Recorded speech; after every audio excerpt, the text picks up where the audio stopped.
그러는데 아마 다 기억하실 겁니다. 박근혜 대통령에 대해서는 일단 지지 여부를 떠나가지고 그냥 객관적으로 봤을 때 박근혜 대통령에 대해서는 이제 그분의 지지율이 최소제 40%대 선에서 이제 고정 지지율이었어요. 모든 자료 다 있잖아요. 콘크리트 지지율이라고 하죠. 40에서 45% 사이가 그분의 지지율이었어요. 근데 이번에 당선될 때 이제 표 받은 건 51.6%밖에 안 됩니다. 쉽게 말하면 중도층에서 약간 고민하는 사람 중에서 10%도 채 안 왔어요. 그 표가. 그런데 문재인 후보 같은 경우는 기억하시죠? 원래 안철수가 처음에 부각되다가 그때 처음에는 이 사람이 한 자릿수 지지율이었습니다. 그러다 안철수와 야합을 하다가 안철수 지지표가 그쪽으로 다 몰렸죠. 그러니까 48%를 받았어요. 도대체 국민은 장난하는 것도 아니고 민주주의 자유민주주의 국가에서 일국의 대통령을 뽑는데 서로 나눠먹기 합니까? 일국의 대통령 지도자를 뽑는데 안철수 지사는 안철수를 뽑든가, 네? 그 사람이 안철수가 문재인입니까? 이런 식으로 국민을 기만해가지고 표를 가져간 사람이 문재인 본인이에요. 그 당사자가 정말 40% 받은 건데 상식적으로 이해가 안 됩니다. 어떻게 그 사람 48% 받았는지.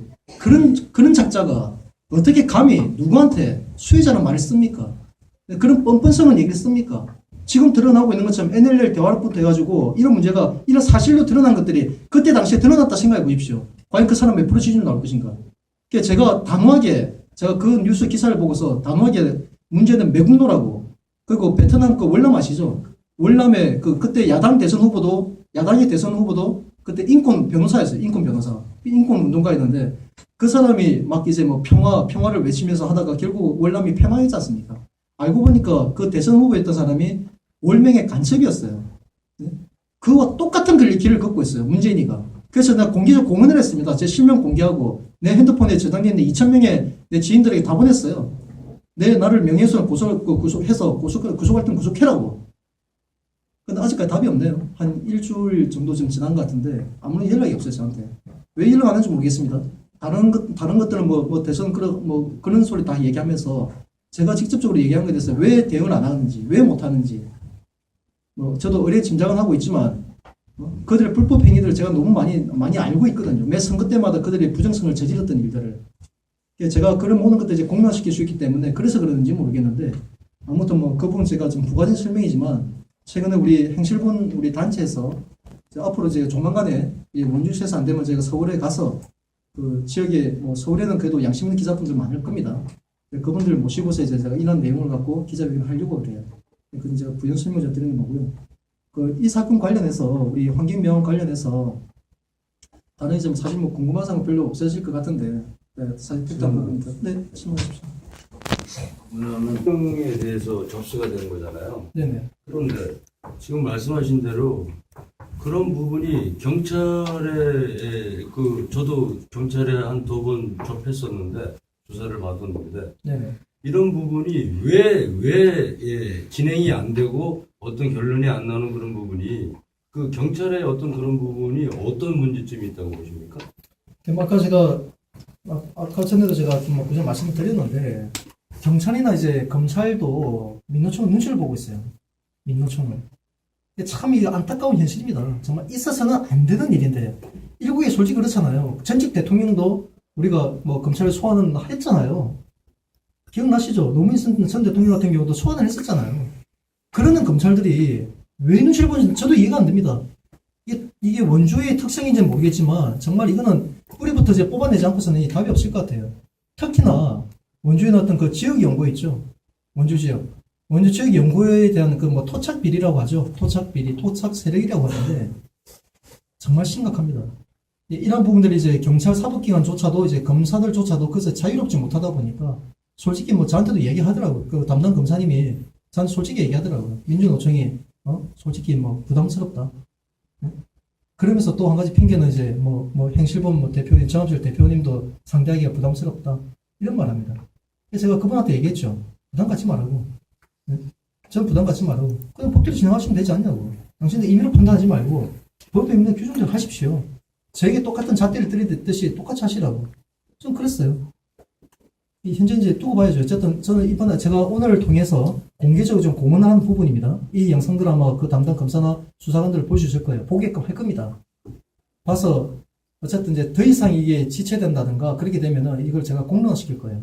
중앙까지 아니면 대검찰청이나 아니면 경찰청이나 그런 데까지 저희가 이걸 진정을 넣어서라도 이 문제 반드시 바로 잡을 겁니다.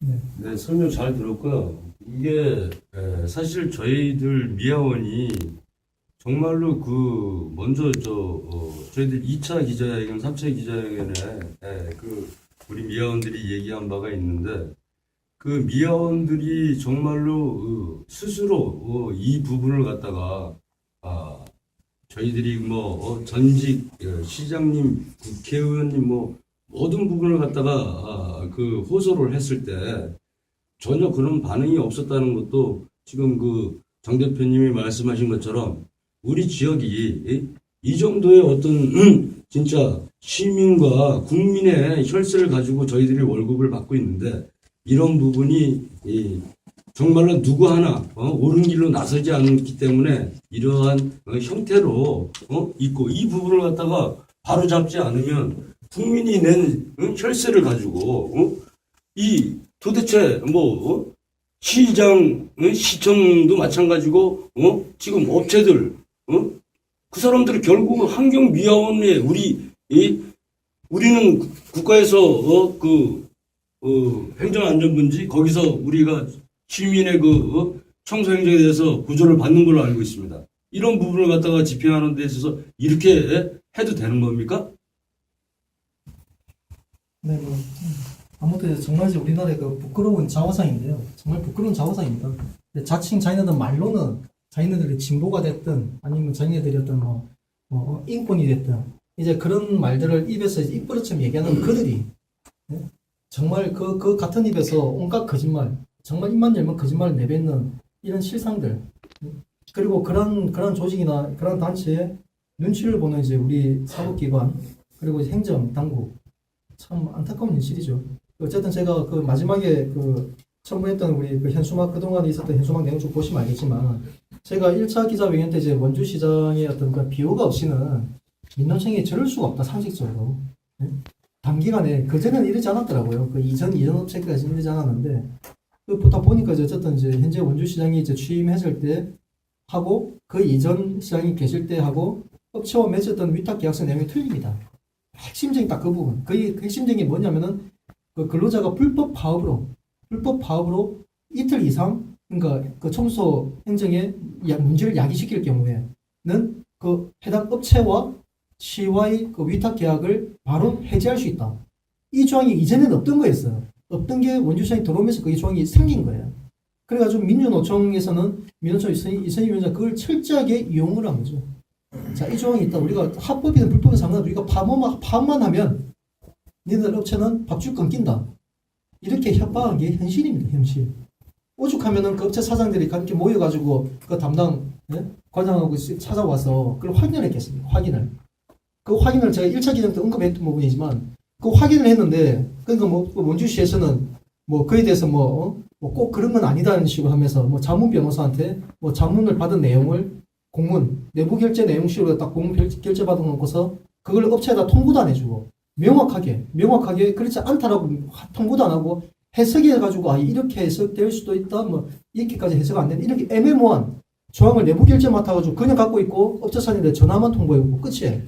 아무 근거도 없이. 잠깐 마무리하면 이제 그 문제 때문에 제가 그때 당시에 이제 원주시에 책임을 물었는데, 어쨌든 원주시는 담당 이제 공무원께서 하신 얘기가 시장님이 어떤 방침의 지침 그렇지 않다고 얘기하시길래, 그럼 그에 적절한 조치를 취하십시오.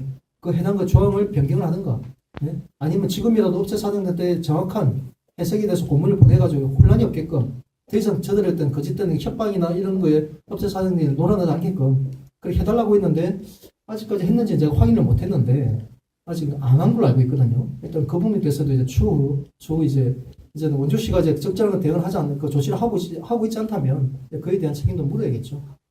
네. 또 있습니까? 네. 더 중요한 게 그 부분에 지금 설명이 중간에 제가 설명을 해드리겠습니다. 뭐냐면 지금 현재 미아원들이 전직 김기열 시장님 때 맺은 고용 승계라는 게 있습니다. 그 부분이 김기열 시장님 때는 됐어요. 김기열 시장님도 결국은 민주노총이라는 어떠한 아시겠지만 시민들도 알고 다 알지만 굉장한 데모와 굉장한 그 부딪힘에 붙여서 이 우리 환경이라는 걸 8개를 쪼가려놨지 않습니까? 그건데 그 내용 중에 아까 설명하신 그 부분에서 뭐냐면 고용승계가 항상 그 존재했었는데 요번에 그 시장님 되면서 그 김만석 계장이라고 그 사람이 주무 계장이었었어요. 지금은 이제 박거화 계장이지만 그런데 뭐냐면 그 내용이 지금 정 대표님이 말씀하신 대로 바뀐 거예요. 저도 그걸 보고 깜짝 제가 그러한 내용을 저희들은 접할 기회가 없으니까 청소부들은 그런데 고용승계가 안 된다 이거예요. 그거는 결국 지금 말씀하신 것처럼 이거는 정말 없었던 일이거든요. 그리고 우리를 기만하는 행위이거든요.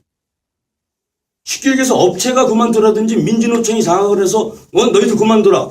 그러면 이거는 우리가 어디가 기댈 데가 없는 거예요. 지금 현 그 계약서 사항의 그 문구가. 그래서 이것도 저도 몰랐던 더군다나 제가 우리 한국노총의 어떤 위원장을 내가 하고 싶어 위원장을 하는 건 아닙니다. 그러나 이러한 잘못된 점을 갖다가 바로잡기 위해서 내가 하는 건데 제가 이 문구를 보고 너무너무 지금 경악하게 생각을 하는 거는 왜 전직 시장도 또 전례적으로 내려왔던 그런 부분을 갖다 이렇게 행위를 했는지 나는 이해가 안 갑니다. 이상입니다. 네, 감사합니다. 그럼 제가 일단 그 두 가지로만 제가 이제 함축해서 이제 발언을 하고 오늘 기자회견에서 마치는 걸로 하겠습니다. 그 첫 번째 하나가 그 지난번에 이제 제가 1차 기자회견, 2차 기자회견 때 언급했던 사실이지만 그 단체 협약서 있죠. 이제 업체 사장과 이제 조합 간에 이제 노동자 간에 근로자 간에 맺었던 이제 단체 협약서가 있는데 현재까지 이제 민주노총이 이제 맺고 있습니다. 근데 그 협약서 보고 온갖 정말 이제 정말 눈이 부끄러울 만큼 읽기가 좀 좀 황당할 만큼 온갖 불법적인 조항들이 다 담겨져 있어요. 뭐 고용세성은 말할 것도 없고, 민노에서 뭐 그때도 얘기했지만 뭐 조합에서 탈퇴하면은 해고된다. 그런 이제 클로즈샵이라든가 유니온샵 규정은 지금 우리나라에서 불법입니다. 우리나라는 오픈샵 규정이에요. 누구든지 자유롭게 조합에 가입할 수 있고 자유롭게 탈퇴할 수 있다. 그리고 어떤 근로자가 조합으로부터 어떤 징계를 받는다 하더라도 사용자는 그 조합원에게 어떤 그 징계라든가 해고를 조치를 할 수가 없다. 하게 되면 부당 노동 행위로 처벌받게 돼 있어요. 결국 우리나라 현행법입니다. 그런 현행법을 그러니까 일반 우리 환경미화원분들이 이제 법에 대해서 알 길이 없으니까 그런 거 악용해가지고 민노가 완전히 그동안 협박을 해온 거예요. 니네들 우리 조직에서 조금 이탈하면은 바로 해고돼. 그렇게 협박하니까 뭐 옴짝없이 당해왔던 거죠. 분명히 말씀드리지만 그 새빨간 거짓말입니다. 명백한 거짓말이고요. 그리고 그 온갖 불법적인 조항들에 대해서도 지금 이제 뭐 올 12월까지 그게 끝나는 걸 알고 있습니다. 끝나는 걸 알고 있고 업체 사장들도 저한테 몇 번이나 다짐했던 게 다시는 이런 이제 그 노예 현대판 노예 계약서 오히려 이제 사용자가 노예가 되는 현대판 노예 계약서를 맺는 일은 없을 거다 하고 분명히 약속을 했는데 저도 계속 주시할 겁니다. 이번에 단체 협약이 어떻게 체결되는지 내용이 어떻게 진행되는지 세세히 제가 살펴볼 거고요. 제가 분명히 협력할 것 최대한 협력해서 바로 잘못된 것을 바로 잡는 일에 제가 분명히 이력을 할 것이라 저도 이 시간 통해서 약속을 하고요. 그리고 두 번째는 그동안 이제 민주노총 아까 앞서 말했던 것처럼 민주도 거대 권력입니다. 그는 거대 권력에 그동안 침탈당하고 정말 말 그대로 모든 재산들을 몰수당하다시피 그렇게 억울하게 당했던 그 소기업 사업주님들 이 시간을 통해서 제가 공언을 합니다. 부탁드립니다. 혹시 이전이라도 민주노총이 불법적인 행위, 불법적인 파업 이런 행위를 해가지고 만약에 경영에 심각한 어려움을 받았다든가 만약 지금 받고 있다든가 과거에 받아서 폐업을 했다든가 이런 분들이 있으면 저에게 우리 단체에 제보해 주십시오. 제보해 주시면 그 문제에 대해서 제가 세세하게 사실관계를 확인해서 민노에 대해서 저도 변호사의 또 조력을 받고 변호사 협력해서 또 뭐 찾아봐야 되지만 변호사 협력을 해서라도 그런 뭐 민사소송이나 이런 부분에 제가 해서 도움을 드릴 수 있습니다. 그러니까 반드시 잘못된 건 바로 잡아야 됩니다. 그리고 향후에도 절대 민주노총이라는 그 거대 권력, 부당한 거대 권력에 조금이라도 핍박을 당하는 이제 업체 사장들이 있다면 그리고 물론 또 근로자도 마찬가지겠지만 그런 부분이 있다면 이제 적극적으로 저희 단체에 제보해 주시길 이 시간을 통해서 이제 공개적으로 부탁을 드립니다. 그러면 더 이상 이제 질문이 없으시면 이걸로 제가 5차 기자회견을 마치는 걸로 하겠습니다. 네, 참석해 주셔서 감사합니다.